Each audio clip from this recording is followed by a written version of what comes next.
Clinic iri panapa iri kumucheto Nyanga district, just some few kilometers from Mozambique, and iri kubenefita part of Mozambique just padhuze papapa nepart kuMash East kozoitawo kuno kuNyanga vanobenefita pachipatara chinechi chiri panapa, but chachisina mvura for quite some time. Vanhu vanga vari kunotsvaga mvura about 10 kilometers away from the clinic kuti vauye, so panga paita problem yokuti vanoda kubatsigwa vaifa vange vachiuya nemvura dzavo, and yanga yakuita health hazard, and also issues to do with the cholera iriko mazuva ano. We could not operate without mvura inokwana kuti inge ichisupply chiclinic. Saka tauya panapa kuti tiite make sure kuti tagadzirisa a borehole which is 1.5 kilometers away kuti ideliver mvura panapa kuti vagwere vabatsirike, since tiri munyaya dzekorera vange vachikwanisa kuwana clean water, and mvura iyoyo ichange ichibenefita futi the community, the villages around. Saka we are going to have a piped water inenge iri kuzobenefita the community at the same time ichiinda paclinic. We are also having my plans ekuti stretch the same line kuti iende kuchikoro which is 6 kilometers away. So the water source inotaridza kuti ine mvura yakakwana. We have inspected it, and we want to make sure kuti we'll be having the water in the next 2 days. So ndozvatawirirana monitoring project. Kumbando reRIDA chokutanga rinorepair maboreholes ese akafa kuti tiite kuti ashande vanhu vawane clean water.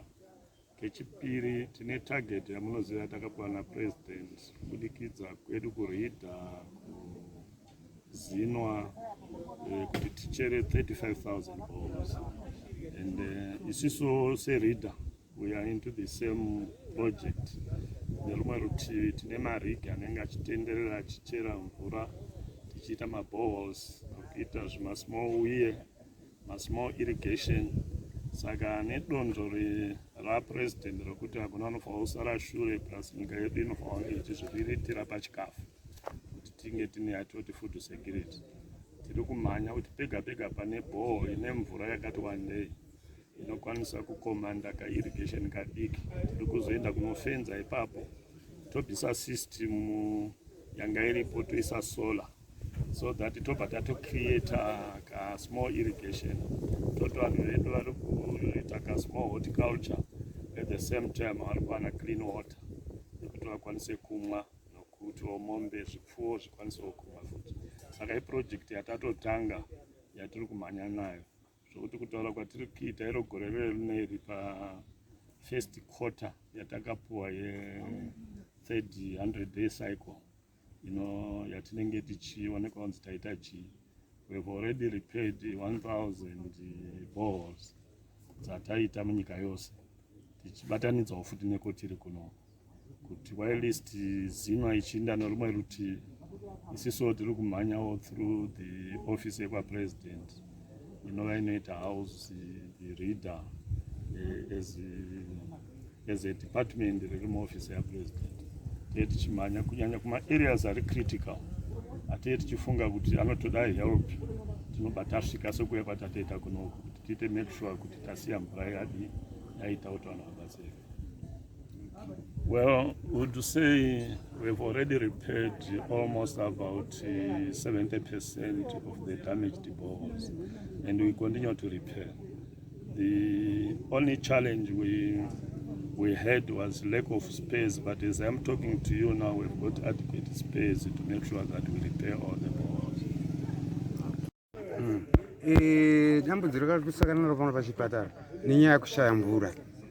Saka takazoita musangano naHeadman tichiti mvura tinaiona sei, asi takapereka zvichemeso kuti asi hatina kunzwa hazvina kubuda, asi takazomhanya tichidini tichienda migodhi wakabooresa mabhozora tichitora mvura ichiuya papi pano. Munhu aigona kutakura 2 lita chine mvura, munhu ongosvika wotonikirikina onwa mapiritsi ake, then inenge yasara yachona ndo yaita izoti munhu kana wasiya tine chikondena tichisiyawo mvura kuti tione kukorobha. maflows edu anenge asina mvura, tinenge tichida kukorobha. matoilets anenge achida kutogezwa. muward 1 muno mune mavillage 16. Then tozoti Mozambique andataura kuti kutori vanhu vakati wandei vanotobva kuMozambique. Tozongoti 150 watinogona kuona pamwedzi vanenge vatobva kuMozambique. Then waMutoko, the part of Mutoko inotouya futi kunoku. Saka pana kuward 1 kuno titori ne catchment yedu yakakura because ndisu titori ku inogona kusvika zvevangani catchment yedu ma 2.8 I think. All right, maita basi.